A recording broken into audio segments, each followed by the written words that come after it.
Oi, pessoal, aqui é Mariana Bruce, professora de História, Filosofia e Sociologia do Colégio Francisco de Assis. Estou de volta para continuar a nossa aula de Sociologia sobre a origem e os seus fundamentos.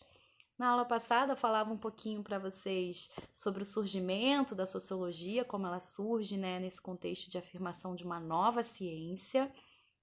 E dentro desse campo, né, de trazer um pouco essa perspectiva científica para a análise da sociedade, num contexto marcado por profundas transformações, a gente vai ter a consagração de algumas linhas clássicas do pensamento sociológico, personificadas aí pelo Augusto Comte, Émile Durkheim, Karl Marx e Max Weber.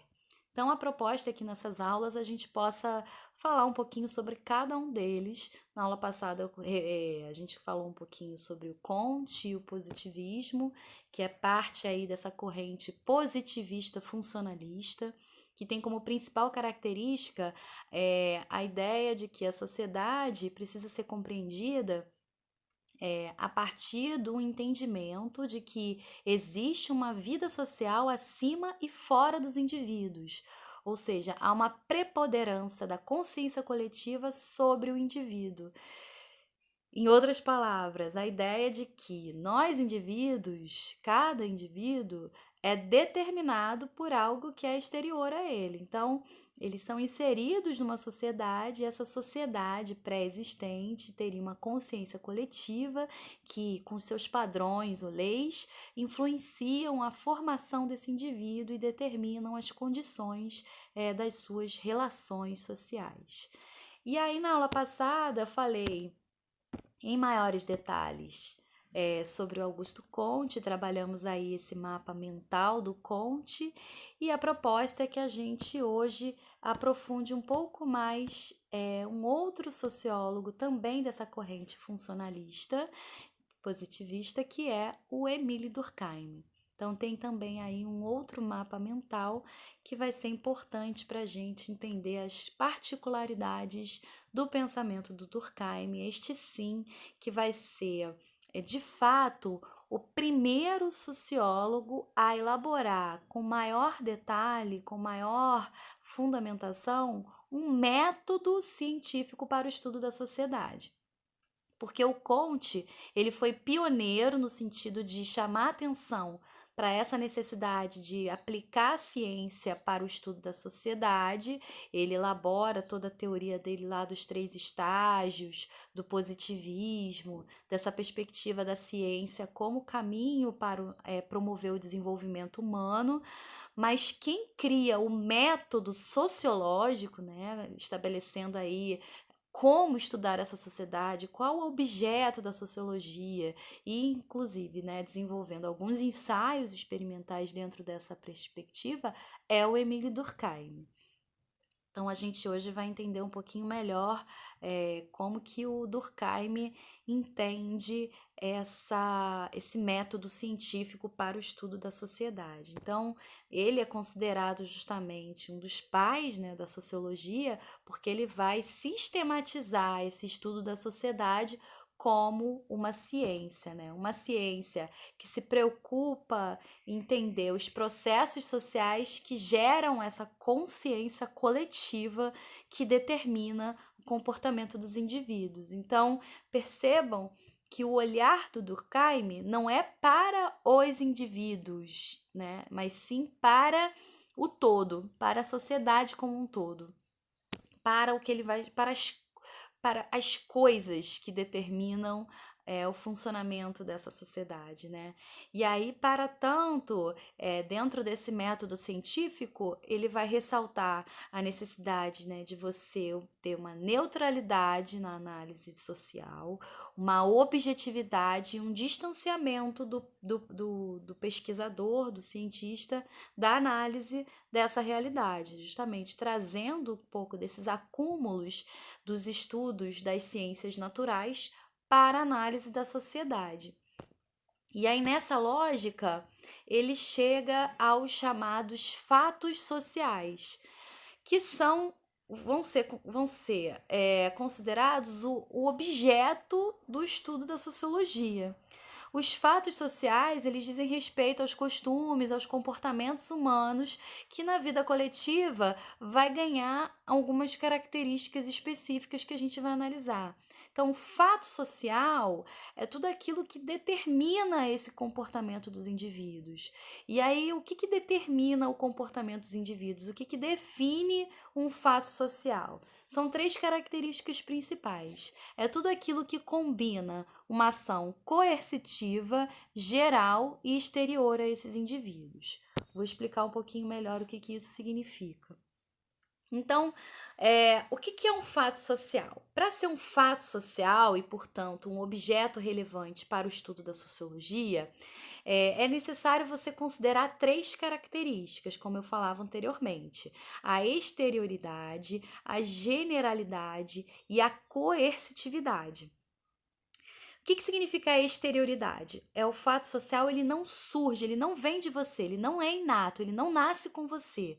É algo que já está dado na sociedade. Então, quando você nasce, é algo que já está lá. E aí você internaliza nos processos de socialização. Os fatos sociais também são gerais. A generalidade diz respeito a esse entendimento de que vai incidir sobre todos e todas, e não sobre um grupo específico. Então, os fatos sociais, eles incidem sobre todos e todas, ele é geral. E os fatos sociais também têm uma ação coercitiva. O que é isso?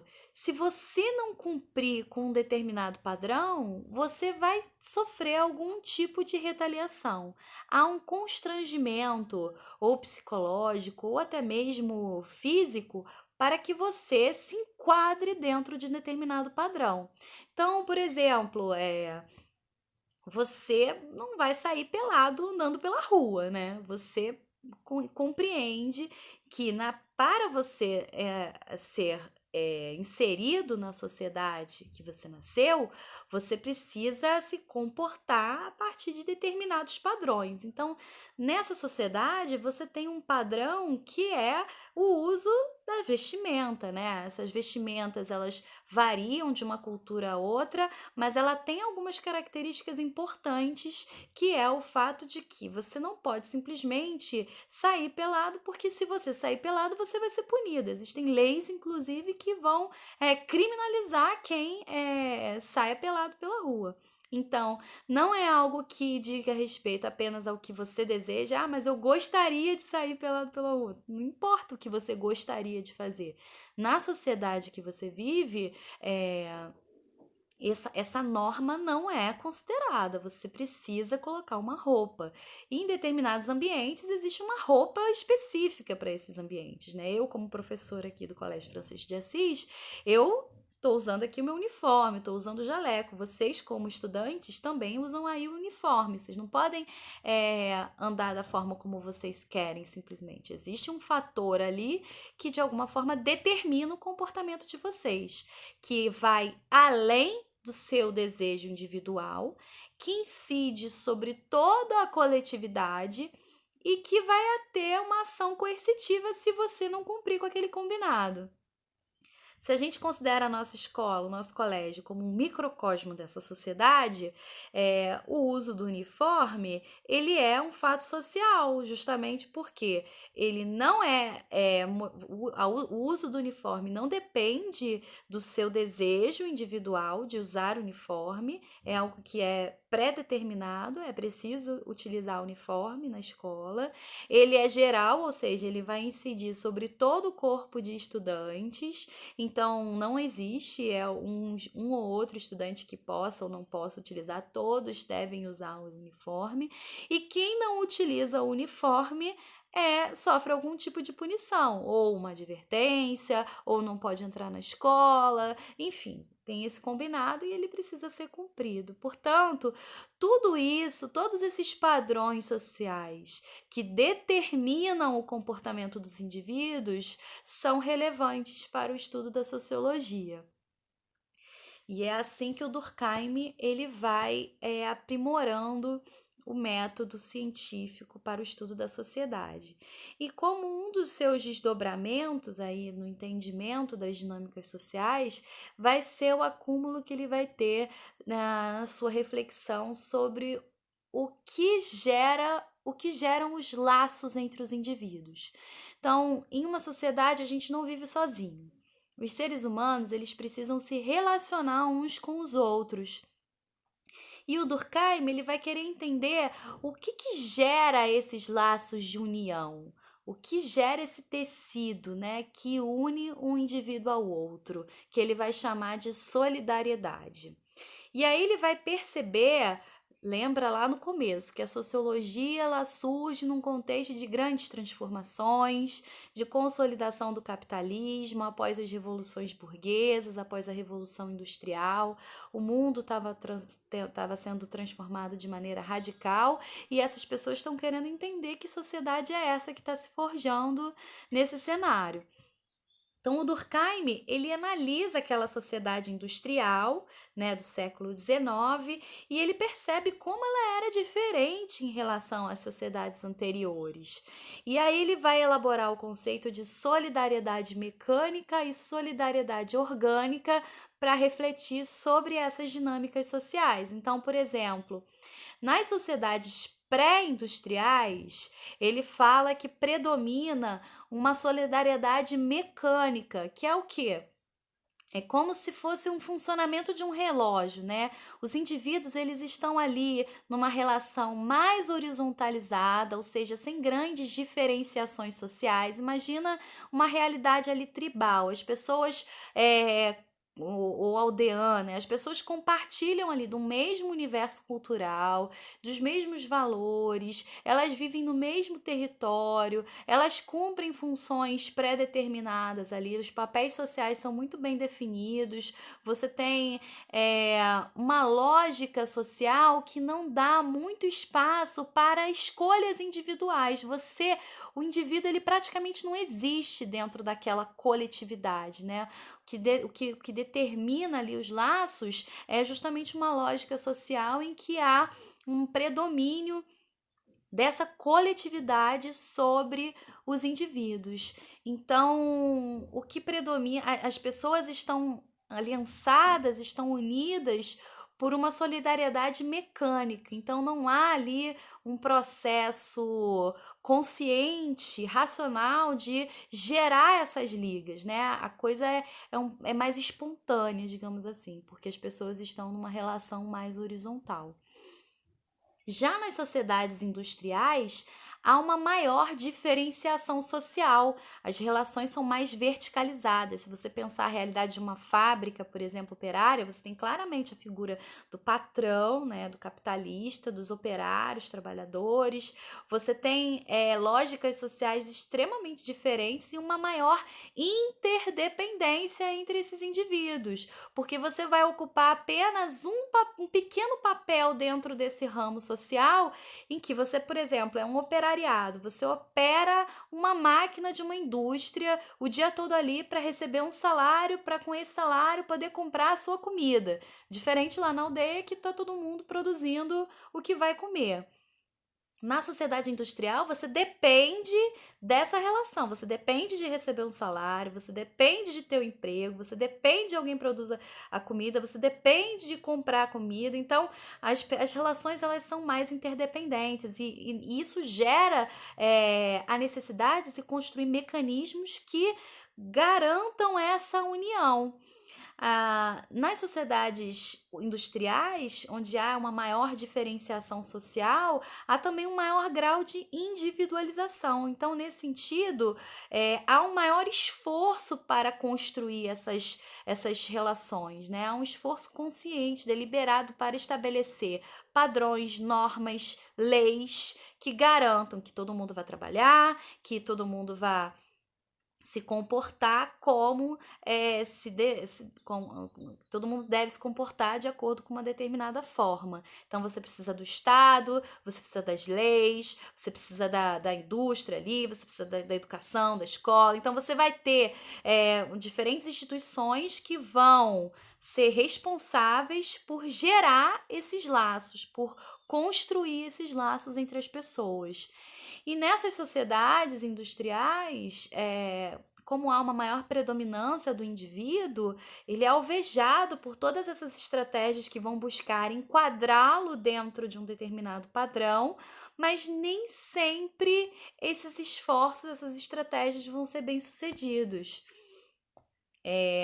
Você tem, de fato, nessa realidade, a possibilidade de você se alinhar dentro de um determinado contexto, dentro de uma determinada coletividade a partir desses mecanismos, mas há também o que ele chama de anomia social, que são as pessoas que não se integram, que não se resignam, ou que não se submetem, ou que não se acomodam dentro dos padrões esperados. E aí você tem fatos, né, normais e fatos patológicos, né, que geram doenças sociais. E aí o Durkheim ele vai se dedicar, uma das suas obras principais, ele vai refletir sobre o fenômeno do suicídio.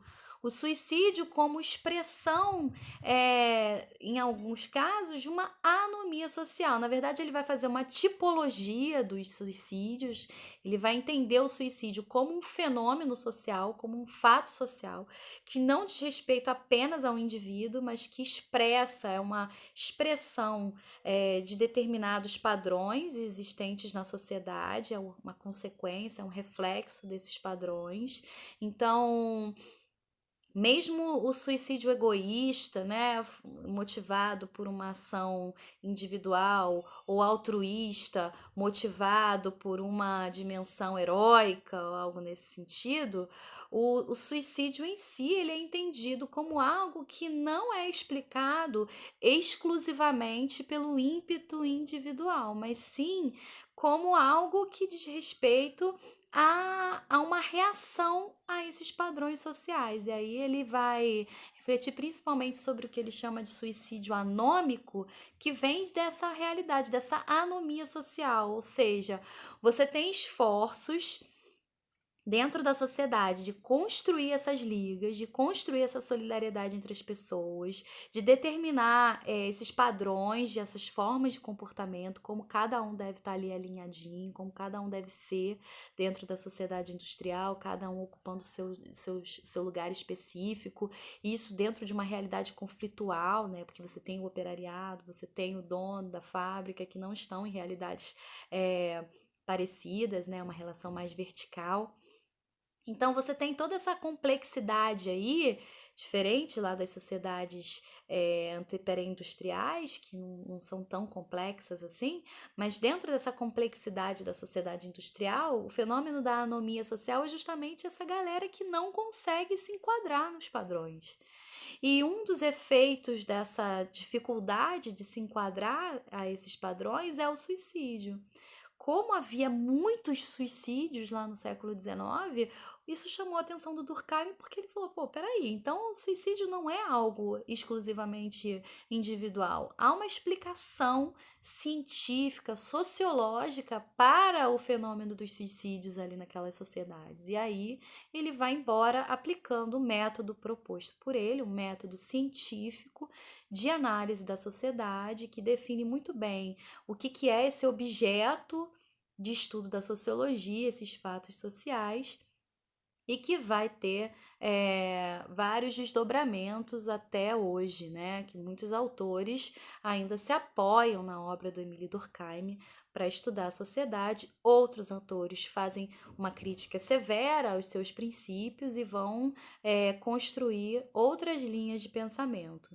Inclusive, nas próximas aulas, a gente vai se debruçar sobre elas, mais especificamente sobre a corrente marxista, né, que vai trazer o método do materialismo histórico dialético, e também a sociologia compreensiva do Max Weber, que também é uma outra forma de entender o funcionamento da sociedade. Por hoje eu fico por aqui, é muita coisa, né? É um pouco complexo isso tudo, mas eu tô aqui à disposição de vocês para tirar as dúvidas que forem surgindo. Estejam lá nos plantões de sociologia, nossa equipe vai estar lá disponível para vocês e nos encontramos no Google Sala de Aula, na nossa sala de aula virtual. Espero que em breve estejamos juntos em sala de aula novamente, para que a gente possa dar continuidade aí às nossas trocas, tá bom? Valeu, pessoal. Tchau. Até a próxima. Valeu.